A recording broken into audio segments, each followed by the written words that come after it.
ocurrió el 29 de enero de este año y evidentemente es solo un pretexto para poder modificar la Constitución.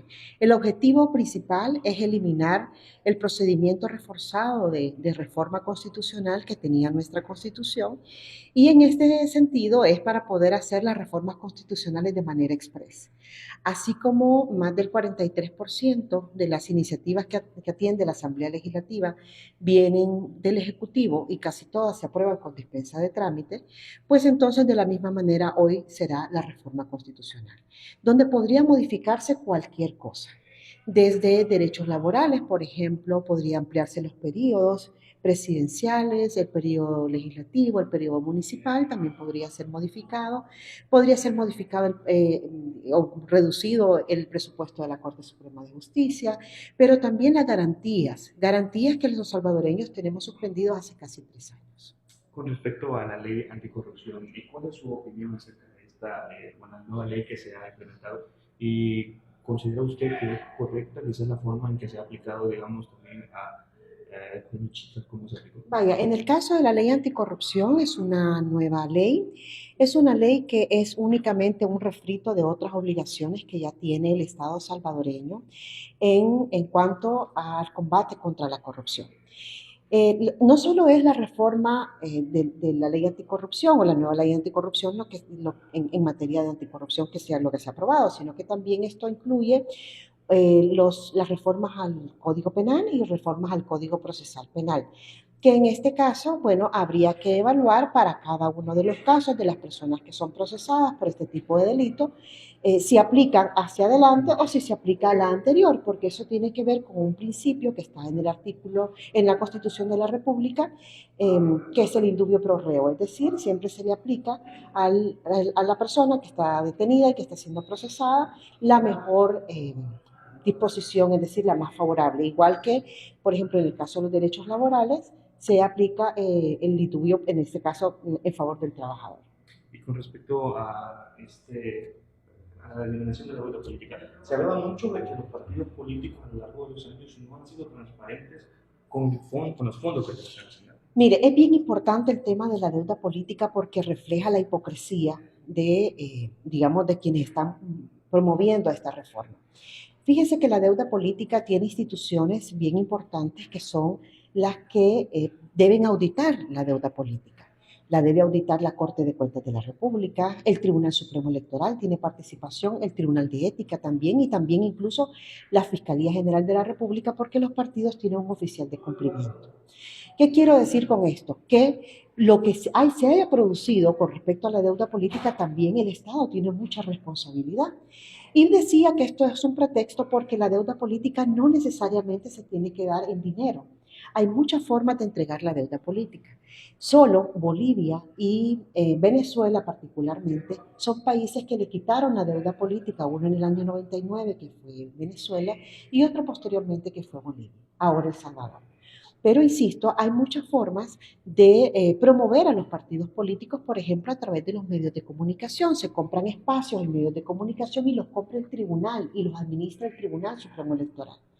También puede ser que no sea en medios privados, que únicamente se utilice en medios públicos. Lamentablemente en El Salvador ni siquiera eso el tribunal garantiza. En el 2021 ni en el 2024 el tribunal garantizó la franja gratuita que le debe garantizar a los partidos políticos 5 días antes de la elección. Ahora, el problema no está ahí. Si hablamos de transparencia, hablemos de transparencia y particularmente del tema de la transparencia en el financiamiento privado. Nosotros hemos dado seguimiento, al igual que otras organizaciones, al financiamiento privado y resulta que no todos los partidos entregan la información. Por ejemplo, uno de los casos más emblemáticos es Nuevas Ideas porque ha tenido muchísimos recursos a disposición. Pero además, no solo está la deuda política. En la deuda política, por ejemplo, Nuevas Ideas le dieron 12 millones en el 2021 y 27 millones en el 2024.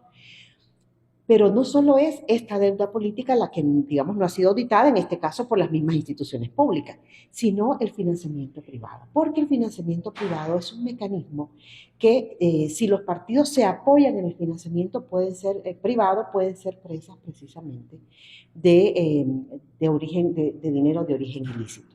Yo insisto en que lamentablemente aquí se utiliza la palabra transparencia, lucha contra la corrupción, únicamente como banderas políticas, cuando esto es un tema muy serio y que lamentablemente, bueno, el gobierno no ha dado muestras de ser transparente, ya sabemos todas las reservas de información que hay, particularmente en este caso el partido de gobierno, que se ha negado a entregar la información. Y si usted no entrega la información de los partidos o de las personas, perdón, que son los donantes, pues entonces esa verificación entre, que todos la sabemos, todos lo vemos, ¿no? Pero esa comprobación de si, a quién se le da una obra pública, a quién se le compra un servicio, a quién se le entrega un contrato, no puede verificarse si se le están dando como retribución de las donaciones que le dieron en campaña o simplemente pues porque se ganó el proceso de licitación. En el país no tiene ni cómo garantizar la información de la contratación pública en su procedimiento, en sus deliberaciones para la adjudicación, ni tiene cómo comprobar quiénes son los donantes del partido político oficial. ¿Y cuál es su opinión del trabajo realizado, digamos, por estas instituciones que deberían ser las que auditen, como una Corte de Cuentas, una ética gubernamental?